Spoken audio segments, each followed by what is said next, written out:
અહમ અને અભિમાન ચારિત્ર્યનો નાશ કરનારા સૌથી મોટા કેરા છે.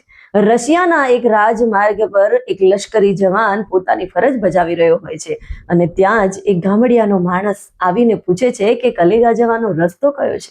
ત્યારે પેલો માણસ ગુસ્સે થઈ જાય છે, ચીડાય છે અને તોછડાઈથી પેલા માણસને કહે છે કે તને મને સલામ કર્યા વગર પૂછતા શરમ નથી આવતી? તને ખબર છે હું કોણ છું? પેલો માણસ કહે, ના, તમે કોણ છો? ત્યારે પેલો લશ્કરી જવાન જવાબ આપે છે કે હું લેફ્ટનન્ટ કેપ્ટન મેજર છું. તને ખબર છે મારા હાથ નીચે 3000 સૈનિકોનું દળ છે. ત્યારે પેલો માણસ કહે છે કે મને તો આ બધા વિશે ખબર નથી, પણ હું તો આધ્યાત્મિક માણસ છું, ભક્તિમય માણસ છું, પ્રજાનો સેવક છું. મારું નામ સમ્રાટ એલેક્ઝાન્ડર છે. આટલું બોલતાની સાથે જ પેલો માણસ એ માણસના પગમાં પડી જાય છે અને કહે છે કે મને માફ કરો, મેં તમારી સાથે તોછડાઈથી વાત કરી.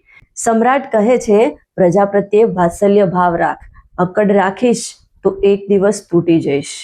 આપણની પણ સૌથી મોટી શક્તિ આંતરિક શક્તિ છે, આત્મિક શક્તિ છે અને સૌથી જે મોટા મોટા સફળ કામો થયેલા છે એની પાછળ પણ આત્મિક શક્તિ જ રહેલી